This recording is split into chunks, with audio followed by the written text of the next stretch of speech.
கிறிஸ்தவம் ஒழிக. என்னப்பா இப்படிலாம் சொல்ல ஆரம்பிச்சிட்டீங்க? கொஞ்சம் இருப்பா. சிலுவை இல்லாத கிறிஸ்தவம் ஒழிகன்னு ஒரு வாசகம் வாசிச்சேன், அது பிடிச்சிருந்துச்சுன்னு சொல்ல வந்தேன், அவ்வளவுதான். அதானே பார்த்தேன். எதா இருந்தாலும் முழுசா சொல்லுங்கப்பா, வீதியை கிளப்பாதீங்க. முழுசா பேசி முடிக்கிற வரைக்கும் பொறுமையா இருக்கணும்ல. நான் என்ன கிறிஸ்தவம் ஒழிகன்னு பேசுற ஆளா நானு? இவ்வளவு சீக்கிரம் தப்பா இட போட்டியப்பா. தப்புதான்ப்பா, மன்னிச்சிருங்க. சரி விடுப்பா, எதையும் மேலோட்டமா மட்டும் பார்க்காத, சரியா? சரிப்பா, இனிமா திருத்திக்கிறேன். ஆசைத்தாங்க உங்க சித்தம் மட்டும் நான் செய்ய.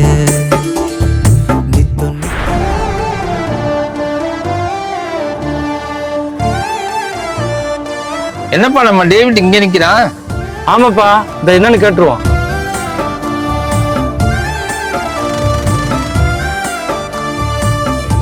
என்ன டேவிட் இங்க நிக்கிறா?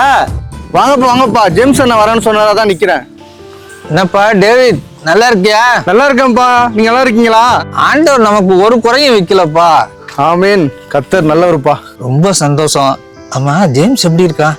நல்லா இருக்கான்ப்பா. நல்ல பையன் பாவன். நல்ல பையன்தான், ஆனா அவனை தான் எல்லாரும் கோவக்காரன்றாங்களே. இங்க பாரு டேனி, ஜேம்ஸ் என்னைக்காச்சும் யார்கிட்டயாச்சும் அநியமா கோவப்பட்டுருக்கானா? தனக்காக கோவப்படவே மாட்டான், அதை கவனிச்சிருக்கியா? அதெல்லாம் கவனிச்சது இல்லப்பா. ஆனா ஒருத்தன் கோவப்பட்டாலே அவன் கோவக்காரன் தானே. நீ உன் சகோதரன்ட்ட கோவப்பட்டாலே உனக்கு நியாய திருப்புன்னு தானே இயேசு சொன்னாரு. கோவப்படாதன்னு இயேசு சொல்லல, நியாயம் இல்லாம உன் சகோதரன்ட்ட கோவப்படாதன்னு தான் சொன்னாரு. புரிஞ்சிருச்சு. நீங்க ரெண்டு பேரும் கோபத்தை நியாயப்படுத்த பாக்குறீங்க. கோபத்தை நியாயப்படுத்தலப்பா, ஒருத்தன் கோபத்துக்கு பின்னாடி என்ன நியாயம் இருக்குன்னு பாரு, அதான் முக்கியம். வழக்கம் போல புரியல. வழக்கம் போல உதாரணம் சொல்லி புரிய வைப்பாங்க, கவனமா கேளு. அன்னைக்கு எருசலேம் தேவாலயத்துல இயேசு கோவப்பட்டு சாட்டை எடுத்தாரா? அந்த கோபத்துக்கு காரணமா இருந்தது யாரு? பிதாவினுடைய ஜெப வீட்டை வியாபாரமா மாத்தினாங்களே, அவங்கதான் காரணம். சிம்பிள்.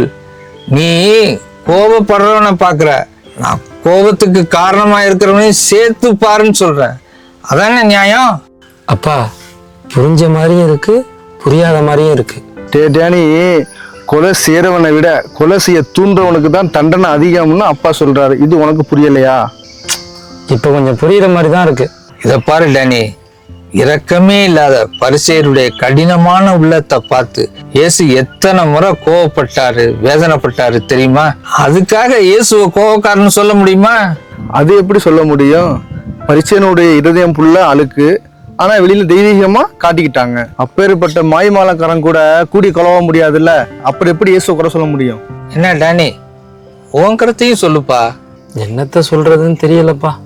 ஓஹோ, சாட்சிய காப்பாத்துறதுலயே குறியா இருக்கிறவங்களுடைய மனநிலை எப்படி இருக்கும் தெரியுமா?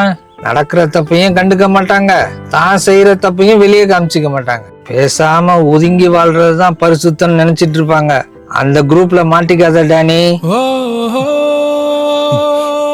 உள்ளத உள்ளதுன்னும் இல்லாதத இல்லாததுன்னு சொல்றதுக்கு ஆண்டவர்கிட்ட தைரியத்தை கேளு டேனி. நிச்சயமா கேக்குறேன்ப்பா. நிச்சயமா கேட்கணும்பா. ஏன்னா பேதுரு மாம்சீகமா இயேசுவுக்கு ஆலோசனை கொடுத்த போது, எனக்கு பின்னாக போ சாத்தானே அப்படின்னு பேதுருவை இயேசு கண்டிக்கிறதுக்கு தயங்கவே இல்லை.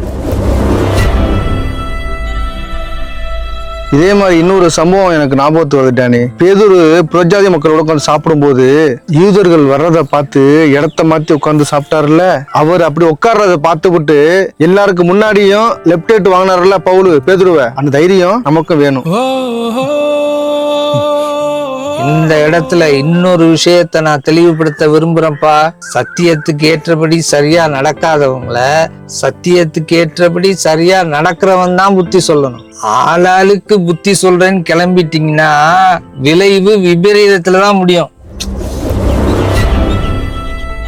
பவுல் தகப்பன் ஸ்தானத்துல நின்னு புத்தி இல்லாத கலாத்தியரே அப்படின்பாரு, கொரிந்தியரை பார்த்து பெரம்பெடுத்துட்டு வரவான்னு கேட்பாரு. அந்த மாதிரி கோபத்துல நியாயம் இருக்கணும், கேள்வி கேட்கிறவன்கிட்ட சாட்சியும் இருக்கணும். அப்பதான் அந்த கோபம் நல்ல விளைவுகளை ஏற்படுத்தும். அதெல்லாம் ஒரு பக்கம் இருக்கட்டும், ஆனா யாராவது என் சுயத்தை தொடும் பொழுது எனக்கு வருது பாருங்க கோபம், அந்த கோபத்தை என்ன சொல்றது? அப்படிப்பட்ட கோபம் வாழ்க்கையை அழிச்சிரும் டானி, எச்சரிக்கையா இருந்துக்க. அப்படி ஒருவேளை கோபப்பட்டு சண்டை போட்டு உறவுல விரிசல் ஏற்பட்டிருந்தா ஓடி போய் மன்னிப்பு கேட்டிருப்பா, உடனே செஞ்சிருப்பா. சரிப்பா. ஓ மூலமா பாதிக்கப்பட்டவங்கள்ட்ட மன்னிப்பு கேட்க தயங்காதப்பா. ஆண்டவர்கிட்ட பலத்தை கேளு, தாழ்மையாயிரு. கடைசியா ஒண்ணு சொல்றேன்பா, ஆவியானவர் துணையோடு கண்டிச்சு உணர்த்தினாதான் நல்ல விளைவுகளை பார்க்க முடியும். ஆவியானவர் உணர்த்தாம வர்ற கோபம் சாபத்துலதான்ப்பா முடியும். அந்த நிலைமை நம்ம யாருக்குமே வேணாம்ப்பா, நம்ம யாருக்குமே வேணாம்ப்பா. நோக்கம் ஏதும் இல்லா வாழ்க்கையினால் தாக்கம் ஏதும் இன்றி சீர்குலைஞ்சேன். சித்தம் என்னில் நீரை வைத்த பின்னும் அசுத்தம் என்னில் சிறை கட்ட கண்டேன். சரீரத்தின் முயற்சியால் என்னென்னவோ செய்த போதும் அத்தனையும் பிரயோஜனம் மற்று போனதே. தேவன் மீது பக்தியது இங்கு வாழும் ஜீவனுக்கும் நித்தியத்தின் ஜீவனுக்கும் பயனுள்ளதே. இந்த உண்மை வார்த்தை அது எங்கள் வாழ்வில் செயலாற்ற ஆசைப்பட ஆசைத்தாங்க. உங்க சித்தம் மட்டும் நான் செய்ய நித்தம் நித்தம் கூட வாங்க. என்ன உத்தமத்தில்